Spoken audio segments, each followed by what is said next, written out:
पिछले कई दिनों से बहुत सारे मेल आप लोगों के आए और उस मेल में ज़्यादातर यही था कि महाकुंभ में जो 28-29 की रात संगम नोस के करीब जो कुछ हुआ, जो भगदड़ मची उस शाही स्नान से पहले, और उसमें लोगों की मौत के आंकड़ों को लेकर जो सोशल मीडिया पर एक बहस चल रही है, बहुत सारे लोगों की शिकायत है कि नेशनल मीडिया जो है उसको ढंग से कवर नहीं कर रहा है या सच छुपाया जा रहा है, पुलिस प्रशासन इवन मीडिया की तरफ से।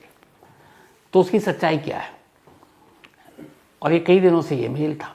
अब जाहिर सी बात है कि मैं अचानक बैठकर आपको सारी चीज़ें बता दूं तो फिर वो ठीक नहीं होता, जब तक कि आपके पास सारी इन्फॉर्मेशन इकट्ठी ना हो।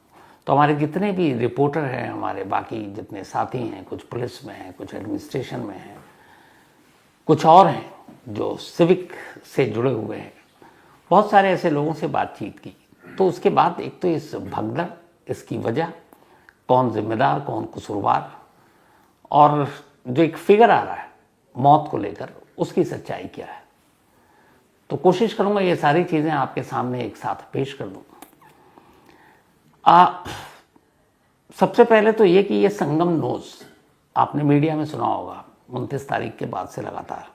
तो संगम नोज प्रयागराज में वो जगह है जहाँ पर गंगा और यमुना आकर मिलती है और वो फिर एक कोण बनता है, और उस कोण का जो की तस्वीर जो दिखती है वो लगभग आपके नाक के जैसे दिखाई देती है, तो इसलिए उसको इंग्लिश में संगम नोज कहा गया।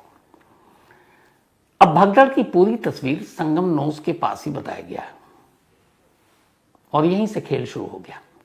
असल में जिस जगह पर इस संगम नोस के करीब उस 28 या 29 जनवरी की रात, जब मौनी अमावस्या से के दिन शाही स्नान होना था, जो भगदड़ की खबर आई रात करीब 1:30 से 2-2:30 के बीच में, जो पूरी मीडिया है इस वक्त देश की और इंटरनेशनल, वो सारी उसी संगम नोस के इर्द गिर्द अपना डेरा डाले हुए हैं। बाकायदा मीडिया के लिए वहाँ पे टेंट, ठहरने, सबका इंतज़ाम है, जो भी एक्रेडिटेड है मीडिया वाले, तो सभी लोग हैं, हमारे भी बहुत सारे रिपोर्टर हैं वहाँ पर, तो उनको लाइव दिखाने के लिए वो भी वैन भी वहीं पर है। तो कुल मिलाकर संगम नोस के इर्द गिर्द ही पूरा मीडिया का बसेरा है। तो वहाँ पे कोई भी चीज़ होगी शायद ही किसी कैमरे से बच जाए। तो संगम नोस के पास एक हादसा हुआ, लेकिन ये हादसा उतना बड़ा नहीं था, ये भगदड़, इसमें लोगों की जान गई, लेकिन जो असली हादसा या असली भगदड़ मची जो कैमरे पर रिकॉर्ड ही नहीं हो पाई, और वो थी संगम नोस से कहीं दूर एक झूसी है वहां पर। वहां मीडिया का कोई कैमरा नहीं, कोई ओबी नहीं, कोई लाइव नहीं, और शायद किसी को अंदाजा भी नहीं था कि यहाँ कुछ होगा। अब हम मीडिया का काम भी ये है कि जहाँ पे एक्शन हो हम वहीं पर हमारी डिप्लॉयमेंट होती है और हम वहीं रहते हैं। तो ऐसी जगह जहाँ पे कोई एक्शन नहीं है, कुछ है नहीं, लोग आ रहे हैं, जा रहे हैं, गुजर रहे हैं, वो बहुत सारी स्टोरीज ऐसे हो जाती हैं। तो अब उस जगह पे किसी ने सोचा ही नहीं था, और वहीं पे यह हादसा हुआ, और वहीं पर जो भगदड़ मची, उसके बाद जो लोगों की जान गई और जो मौत के फिगर को लेकर बात हो रही है, जो यूपी सरकार ने कहा कि 30 लोग इनकी जान गई, 60 लोग जख्मी हैं, लेकिन इसके बाद सोशल मीडिया पर बहुत सारी तस्वीरें तैरने लगी, और इन तस्वीरों ने 4 साल पहले का कोरोना काल भी याद दिला दिया, जब लगभग हर जगह लाशों को छुपाने, लाशों को बहाने, लाशों को फेंकने के इल्ज़ाम लग रहे थे, तस्वीरें आ रही थी। लेकिन वो दौर अलग था, कोरोना की वजह से लोग लाशों से दूर भाग रहे थे, खुद अपने रिश्तेदार ही हाथ नहीं लगाते थे, कांधा देने वाले 4 लोग नहीं मिलते थे। लेकिन यहाँ तो एक दुनिया का सबसे बड़ा मेला, जिसमें पूरी दुनिया की नज़र 45 दिन के अंदर 45 करोड़ के आसपास लोगों के, श्रद्धालुओं के वहाँ पहुँचने की उम्मीद है, और जिसके ऊपर करीब 7,500 करोड़ से ज़्यादा का खर्च इस मेले के इंतज़ाम के लिए, जो एक्चुअल बजट दिया गया है वो 7,535 करोड़ है, 7,535 करोड़ रुपए खर्च हुए इस 45 दिन के शायद दुनिया के सबसे बड़े मेले के आयोजन पर। 75,000 से ज़्यादा पुलिस वाले वहाँ पर डिप्लॉय किए गए हैं। इसके अलावा NSG कमांडो, फिर क्विक रिस्पांस टीम, आपके बाकी जितने भी हैं अलग अलग एजेंसियां, IB, police, CID, paramilitary forces, सभी हैं वहाँ पर। लेकिन कहाँ करोड़ों के तादाद में लोग आ रहे हैं और कहाँ 75,000 या 1 लाख, तो शायद गिनती कम पड़ जाए, लेकिन फिर भी हर जब भी ये महाकुंभ होता है लोग आते हैं और जाते हैं। तो इस बार इन लाशों की गिनती को लेकर सवाल क्यों उठा? उसकी वजह ये थी कि एक तस्वीर आई, और वो तस्वीर ये थी कि इसी झूसी के आसपास खुले मैदान में बाकायदा जो बुलडोज़र है या जो जेसीबी मशीनें हैं, हज़ारों की तादाद में लावारिस बैग हैं और उन बैग को उठाया जा रहा है। अब बड़े बड़े मेले में अक्सर लोग गुम हो जाते हैं, उनके सामान इधर उधर हो जाते हैं, ये बात समझ में आती है, लॉस्ट एंड फाउंड का काउंटर भी होता है। लेकिन इतनी बड़ी तादाद में जिस तरीके से इन बैग और लोगों के सामान को उठाया जा रहा है और फिर पता नहीं क्या किया जा रहा है, पहली हवा वहाँ से आई। कितने लोगों के सामान, मतलब इन सामान के जो मालिक हैं वो लापता हैं। अब पता ये कि दुनिया में हैं भी कि नहीं ये भी नहीं पता है, पहली चीज़। दूसरी चीज़ कि सरकार का कहना है कि 30 लोग मरे, लेकिन 500 से ज़्यादा ऐसे लोग हैं जो 29 के बाद से इस संगम के इर्द गिर्द के जितने भी पुलिस स्टेशन हैं, जितने भी मोर्चरी हैं, जितने भी अस्पताल हैं, भटक रहे हैं अपने लोगों की तस्वीरें लेकर। तो अब सवाल ये कि अगर 30 मरे और 60 घायल हैं, तो उन 60 लोगों के जो घायल हैं उनके तो अपने उनको मिल गए। तो ये 500 से, मैं 500 की फिगर कम बता रहा हूँ, जो भटक रहे हैं अपनों की तलाश में, उनके अपने कहाँ गए? अब उनको डर ये है कि कई ऐसी डेड बॉडी की तस्वीरें आई जिसमें लाश मिली और सीधे उसको पहचान के लिए, जैसे एक होता है ना शिनाख्त हो गई तो चलो अलग, जिसकी शिनाख्त नहीं हुई उसको लावारिस डेड बॉडी मानकर एक अलग तरह का कपड़ा पहना दिया जाता है ताकि ये पता हो जाए ऑफिशियल्स को, पुलिस को, अस्पताल को कि ये अनआइडेंटिफाइड बॉडी है, लावारिस है। तो ऐसे कई लोग आए जिन्होंने कहा कि उसके पास तो उसके सारे कागजात, डॉक्यूमेंट सब कुछ थे, लेकिन उसे लावारिस लाश वाले कपड़े पहना दिए गए। तो यहां से एक डाउट हुआ।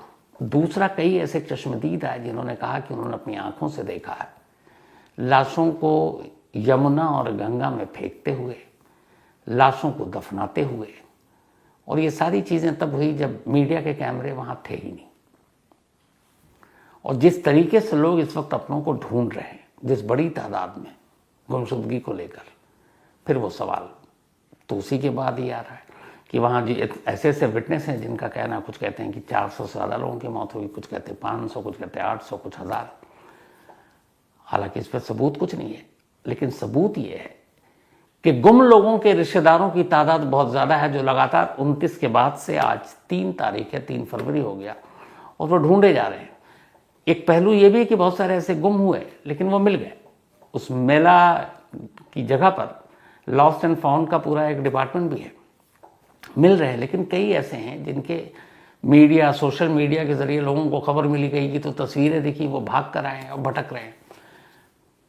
बिहार हो, झारखंड हो, वो लोग आ रहे हैं, पुलिस से पूछ रहे हैं, अस्पताल जा रहे हैं, मुर्दों को देख रहे हैं, लेकिन उनके अपने नहीं मिल रहे, न जिंदों में न मुर्दों में। तो वो कहाँ अचानक गायब हो गए? और वो सब वो लोग हैं जिनके पास फ़ोन है। कई ऐसे हैं जो आकर वहाँ ठहरे, स्नान करने के लिए गए, सारा सामान, बैग, फ़ोन उनका है, और वो वैसे ही पड़ा हुआ, और 4 दिन गुजर गया स्नान को हुए हुए, वो अभी तक अपने उस जगह पे पहुँचे ही नहीं। न कोई भी कीमती सामान, यहाँ तक कि घड़ी उतार कर गए, पर्स वहीं छोड़ कर गए, क्योंकि जब आप डुबकी लगाने जाते हैं तो फिर आप ये सारी चीज़ें तो छोड़ कर जाते हैं, तो सामान का कोई नाम लेवा नहीं है। तो ये लोग पिछले 3-4 दिन से कहाँ हैं, मतलब कोई खबर नहीं है। तो इसीलिए ये बार बार ये सवाल उठ रहा है कि क्या वाकई इस महाकुंभ के भगदड़ में सिर्फ 30 लोग मरे, जहाँ पर करोड़ों की तादाद में लोगों की पहुँचने की बात हो, और ये ख़ास तौर पर जो 29 तारीख को होना था, मौनी अवस्था पर जो शाही स्नान, इसमें बहुत सबसे ज़्यादा लोगों के आने की उम्मीद थी। तो अगर कई करोड़ लोग, मैं ज़्यादा नहीं 4-5 करोड़ लोग भी कह रहा हूँ पहुँचते हैं और ये भगदड़ मचती है, तो फिगर सिर्फ 30 का आ रहा है। और फिर तस्वीरें आ रही हैं आपको क्रेन से बैग उठाने की, लोगों की लाशें देखने की बेइंतहा। फिर वो लोग जो अपनों को ढूंढ रहे हैं उनकी तादाद ही सैकड़ों में है। तो फिर कहाँ गए वो लोग? मतलब उनकी सिर्फ एक मांग है कि मर गए तो हमें लाश दे दो, जिंदा हैं तो ढूंढ कर दे दो, और ये बड़ी जेन्युइन मांग है। लेकिन मांग पूरी कौन करे? इनकी तो शिकायत ये है कि पुलिस प्रशासन कोई सीधे मुंह बात करने को तैयार नहीं है, घंटों बैठे रहते हैं, कोई आकर पूछने वाला नहीं है। अब सवाल ये है कि ये सब कुछ हुआ क्यों था? हर बार एक बड़ी अजीब चीज होती है, ऊपर वाले ने तो हम सबको बराबर करके पैदा किया और भेजा दुनिया में कि जाओ सारे इंसान बराबर हैं। हम लोगों ने लकीरें खींची, अमीरी, गरीबी, पद, कद, शोहरत, दौलत, छुआछूत, बड़ा, ताकतवर, कमजोर, इन सब की लकीरें खींची। अफसोस की बात यह है कि जब ये रिलीजियस और धार्मिक चीजें होती है ना, किसी भी धर्म में, यहां भी एक आम भक्त होता है और एक वीआईपी भक्त होता है। मतलब भगवान ने तो भेदभाव नहीं किया, लेकिन हम इंसानों ने ही कर दिया है कि भाई इसके पास पावर है, इसके पास पैसा है, तो उन करोड़ों लोगों की भीड़ में वो भेड़ बकरी की तरह क्यों जाएगा, धक्का खाते हुए, मरते हुए? उसके लिए अलग लेन, उसके लिए अलग रास्ता, उसके लिए तो गाड़ी भी एकदम घाट तक पहुंच जाए। आप हम जैसे अगर श्रद्धालु हो तो हमें तो 5-10 किलोमीटर पैदल ही चलवाएंगे पहले। अब सोचिए उसमें बुजुर्ग हैं, बीमार हैं, भाई अकीदत आस्था सबकी होती है, अब वो चले जा रहे हैं, लेकिन चले जाते हैं वो क्यों? उनकी आस्था है।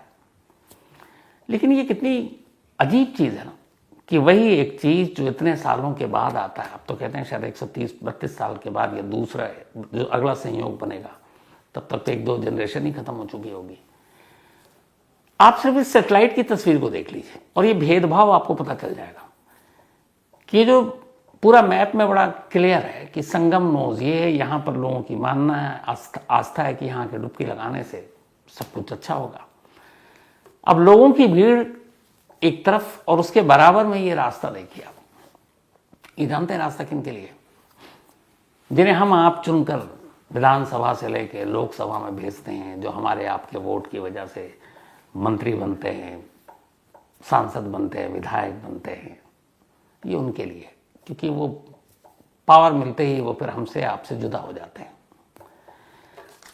जितने एक्सपर्ट्स हैं, जो मैंने रिसर्च किया उसके हिसाब से शायद ये हादसा ना होता। इस हादसे की सिर्फ 2-3 वजह थी। पहला, 29 तारीख को ये शाही स्नान होना था, पूरे सरकार के पास ये सारी चीजें पता थी कि इसमें कई करोड़ लोग शामिल होंगे, लेकिन इसकी शुरुआत हो गई 27 जनवरी से ही गड़बड़ी की। 27 जनवरी से लेकर 29 जनवरी की रात तक, यानी 28 जनवरी की रात तक जो कुछ हुआ, अगर सिर्फ आप उसको ध्यान से सुनेंगे तो आप समझ जाएंगे कि हादसा क्यों हुआ। 27 और 28 जनवरी को, चूंकि 29 जनवरी की सुबह मौनी अमावस्या पर ये शाही स्नान था, जब से वहां कुंभ शुरू हुआ सबसे ज्यादा वीवीआईपी मूवमेंट था, सबसे ज्यादा। 27 और 28 जनवरी की वीवीआईपी, अगर 27 की सिर्फ हम बात कर लें, वीवीआईपी मूवमेंट के साथ साथ इस संगम नोज या संगम घाट तक जाने के लिए जो है 30 पंटून पुल बनाए थे। पंटून पुल वो होता है जो टेम्पोररी बना देते हैं, तो वो 30 पंटून पुल बने थे। ये सारे वो पुल की तस्वीरें हैं जो आप देखेंगे। अब ये 30 पंटून पुल सारे भक्तों के लिए नहीं बनाए गए थे। ये पंटून पुल आधे से ज्यादा, बल्कि आधे क्या 1/3, 30 में से 20 वीवीआईपी लोगों के लिए बनाए गए थे। पूरे देश के मंत्री आएंगे, गवर्नर आएंगे, सीएम आएंगे, पता नहीं दिल्ली से जाएंगे, तो उन्हें कोई तकलीफ ना हो, उनकी गाड़ी बिल्कुल बस यहाँ तक पहुंचे और पंटून पुल में बिना धक्का मुक्की, उनकी खादी पे कोई दाग ना लगे, पसीना ना आए, और वो आराम से जाकर नहाएं और पुण्य लेके चले जाए। तो ये पुल उनके लिए था। तो हुआ ये कि अब 29 के लिए बहुत सारे श्रद्धालु पहले से पहुंचने शुरू हो गए। गड़बड़ ये हो गई कि उसी 27 को 2 दिन पहले अपने देश के होम मिनिस्टर अमित शाह जी वहां पहुंचे। इसके अलावा जो मेरे पास नाम है, बाबा रामदेव जी पहुंचे, अरुणाचल प्रदेश के जो होम मिनिस्टर हैं मामा नातुंग पहुंचे, किरण रिजिजू पहुंचे, इसके अलावा मिलिंद सोमन, अपने एक्टर अरुण गोविल, राम बने थे, अभी मेरठ से सांसद है, अमेरिकी रॉक बैंड कोल्ड प्ले के सिंगर क्रिस मार्टिन, जिनको लेके लोगों में बेइंतहा पागलपन, तो ये सारे लोग 27 और 28 को वहां पहुंच रहे हैं। अब दूसरी तरफ 29 के स्नान के लिए अर्ली मॉर्निंग में देश के कोने कोने से आम लोग भी आ रहे हैं। अब इनसे इन वीआईपी से आम लोगों का क्या लेना देना था। जो पंटून पुल 30 बनाए गए थे, उन 30 में से अगर 25 भी इन आम लोगों के नाम कर दिए जाते और 5 कहा जाता चलो भाई वीवीआईपी के लिए है, तो 25 बोझ संभाल लेते, वो आराम से जाते, वापस लौट जाते। लेकिन आप जानकर हैरान रह जाएंगे कि 30 पंटून पुल जो बनाए गए, जिस दिन सबसे ज़्यादा भीड़ थी, मौनी अमावस्या वाले दिन, 21 पंटून पुल सिर्फ और सिर्फ वीवीआईपी के लिए ब्लॉक करके रखा गया था। सिर्फ 9 पुल आम लोगों के लिए, आम भारतीयों के लिए खोला गया था। सोचिए, करोड़ों की तादाद में जो है उनके लिए 9, और जो 2-4-500 होंगे वीवीआईपी, उनके लिए 21। क्यों? वो अकेले तो आएंगे नहीं, परिवार होगा, दोस्त होंगे, वीवीआईपी रील बनाएंगे, शूट करेंगे। कई तस्वीरें आप देख रहे होंगे, आगे पीछे गार्ड होंगे, गार्ड भी इसी बहाने डुबकी लगा लेते हैं। ये सब किसके नाम पर? जो आम श्रद्धालु हैं, जो बेचारे आस्था में के मारे कहाँ कहाँ से चले आ रहे हैं, कैसे कैसे धक्के खा के आ रहे हैं। तो 30 में से 21 उस दिन बंद था, बंद वीवीआईपी मूवमेंट। अब लोगों को पुलिस इधर रोक रही है कि अभी सुबह स्नान करेंगे। उधर अखाड़ा के लोगों की जो परंपरा है, पहले वो स्नान करेंगे मौनी अमावस्या के दिन। तो पंटून पुल बंद, तो लोग क्या करें, तो वो कुछ जहां जहां पे रुक गए कि पंटून पुल खुलेगा फिर जाएंगे। अब पंटून पुल के किनारे लोग खड़े हुए घंटों, 8-8 घंटे हो गए, पुलिस वाले रोके हुए हैं बैरिकेड लगाकर।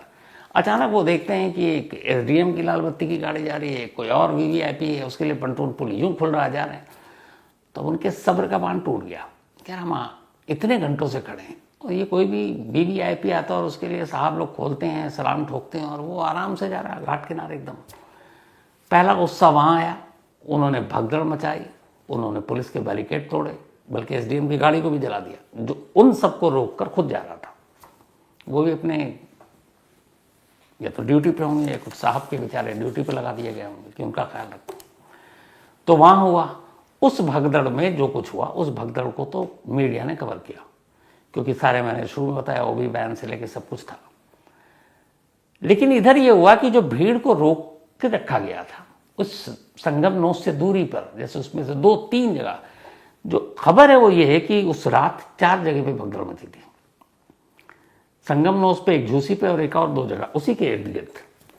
अब वहां पे लोगों का फ्लो बढ़ता जा रहा है, क्योंकि आगे उनको जाने नहीं दिया जा रहा है। इधर भगदड़ मची थी। अच्छा, लोग भी ये कि चलो अभी सुबह होगी, सुबह स्नान करेंगे, कुछ बेचारे थके हारे पैदल चल चल कर आ रहे हैं, सो जाते हैं। वो उधर सो गए, उधर सोए, इधर पता चला कि इधर तो रास्ता रोक लिया, वीवीआईपी जा रहे हैं, और भी बहुत सारी परेशानियां हैं।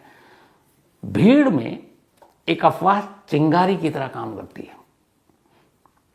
किसी एक ने कुछ कहा, अरे भागो भगदड़ हो गई है, तो आदमी सोचता नहीं है, देखता नहीं है, वो बस उठता है और भागने की कोशिश करता है, क्योंकि भीड़ का कोई चेहरा तो होता नहीं है। और यही हुआ, बहुत सारे लोग सो रहे थे, थके हारे कि थोड़ा सा सुस्ता लेते हैं, फिर सुबह स्नान करके वापस घर जाएंगे। और अचानक कोई अफवाह फैली और भगदड़ मच गई, और उन सोते हुए लोगों पर चढ़ चढ़ कर लोग भागे और वो मारे गए। लेकिन वहां कोई कैमरा नहीं था। इन सब चीजों के बाद जब अपनों को ढूंढने के लिए अलग अलग राज्य से वहां लोग पहुंचने शुरू हुए, जब मीडिया पर उन्होंने भगदड़ की खबर देखी, खबर के बाद हर एक ने अपनों को कांटेक्ट किया। आजकल मोबाइल हर एक के हाथ में होता है, मोबाइल बंद, कोई सूचना नहीं, कोई पता नहीं, लोगों के दिलों में डर बैठा। वो भाग कर सब, वो भी परेशान होकर फिर संगम पहुंचे, वहां जाकर ढूंढ रहे हैं, हाथ में फोटो लेकर ढूंढ रहे हैं, दीवारों पर अपनों की तस्वीरें लगा रहे हैं, गिड़गिड़ा रहे हैं लोगों से, पुलिस से, प्रशासन से, आप हमारी मदद कर दीजिए। तो जब उनकी तादाद बढ़ी तो फिर ये हुआ कि भाई मरने वाले तो 30 थे, फिर ढूंढने वाले इतने कहां से आ गए। फिर लगा कुछ गड़बड़ है। उसके बाद फिर कुछ ऐसे भाई मौके पर पहुंचे जहां पे पुलिस और प्रशासन का अलग रूप दिखा। वो बैग उठाते हुए जेपीसी मशीनों से, जेसीबी से, या फिर कुछ लोगों था कि गंगा और यमुना में लाशें बहा दी गई। इस पूरे मेले के दौरान बहुत सारी पार्किंग के इंतजाम किए गए हैं, क्योंकि वहां लोग ज्यादातर सड़क मार्ग से ही आ रहे हैं, रेल से भी आ रहे हैं, लेकिन आपको पता है एक ट्रेन में कितने कोचेस होते हैं। तो लोग बस बुक करके आ रहे हैं, अपनी गाड़ियों से आ रहे हैं, सबसे ज्यादा। इस हादसे के बाद से प्रयागराज में इस संगम के किनारे जितनी पार्किंग, उनमें से कई पार्किंग में अभी भी बहुत सारी ऐसी गाड़ियां पार्क हैं जिनका कोई मालिक उन्हें लेने वापस नहीं आया। अब जो भी आता है स्नान करने के लिए वो आता है, या तो सेम डे लौट जाता है या नेक्स्ट डे लौट जाता है। वहाँ 2-4 दिन कोई नहीं रुकता है। कोई भी जो जाते हैं श्रद्धालु जाते हैं और अपना काम खत्म करके जो उनकी आस्था अकीदत है उसका निकल लेते हैं। लेकिन उन पार्किंग में ही इतनी गाड़ियां खड़ी हैं कि अब उस पार्किंग पे भी सवाल आ रहा है कि ये गाड़ियां किसकी है जिनका कोई नाम लेवा नहीं है, वो कहाँ गए, उनकी सच्चाई क्या है, किसी को पता नहीं। अब यूपी पुलिस की तरफ से आया कि हम इसमें साजिश के एंगल की जांच कर रहे हैं, उस रात कौन कौन से मोबाइल एक्टिव थे, क्या थे।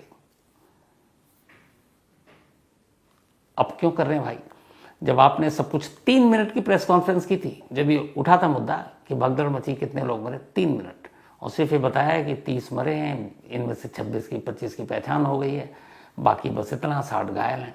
नो क्वेश्चन नो आंसर, उन्होंने कहा कोई सवाल जवाब नहीं, निकल गए।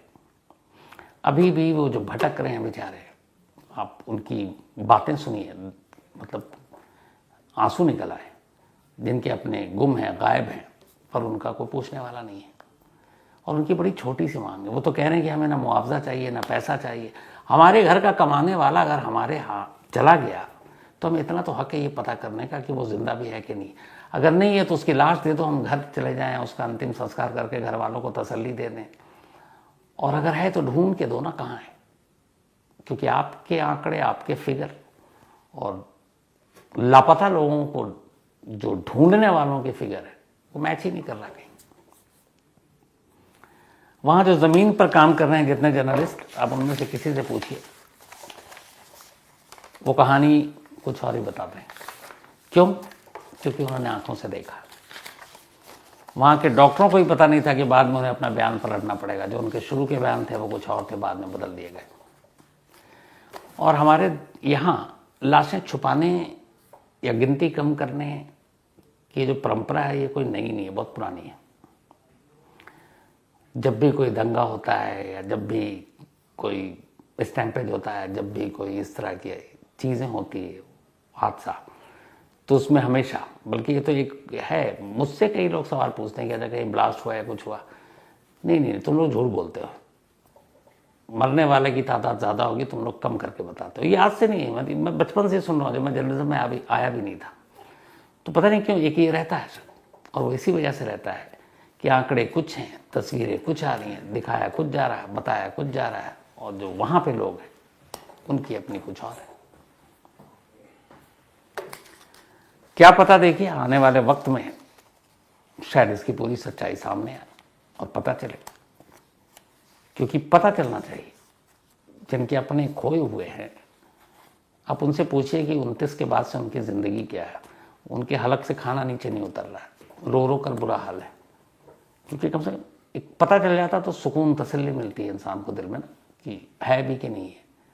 नहीं है तो भी ये पता चल जाए, चलो उसका अंतिम संस्कार हो गया, वो वहाँ जाकर ही अपनी वो कर ले पूरी। और है तो वो कैसे रह सकता बिना ढूंढे हुए, कैसे लौट सकता अपने घर। या अगर नहीं है तो भी बिना डेड बॉडी के क्या जाकर, अगर कोई बेटा ढूंढ रहा है अपने माँ बाप को, तो वो घर में जाके किसको क्या बताएगा। कोई बेटी ढूंढ रही है, वो अपनी माँ को जाकर क्या बताएगी कि खाली हाथ लौट आई। तो कहने को ये छोटी सी बात है, लेकिन आप देखिए उस परिवार की दुनिया ही पूरी तरह से उजड़ जाती है। और ये वाकई ये है कि इसमें इन लोगों की मदद होनी चाहिए। और मेरी दुआ है कि ऐसे लोग जो ढूंढ रहे हैं अपनों के, जो उनके मन में, दिल में खौफ है कि पता नहीं उनके साथ क्या हो गया हो, ऐसा कुछ ना हो। और सच में वो कहीं खो गए हों, जो बचपन में हम लोग सुनते थे, या फिल्मों का जो डायलॉग नहीं था, मेले में गुम हो गए, तो गुम हो गए हों तो फिर वापस मिल जाएंगे। बट ऐसे गुम ना हो कि वापस ना मिल पाए कभी। यही दुआ है, इसी दुआ के साथ कहानी में इतना ही। अब आपसे मुलाकात होगी कल रात 9 बजे किसी नई कहानी के साथ। तब तक अपना और अपनों का ख्याल रखिएगा। Thank you very much.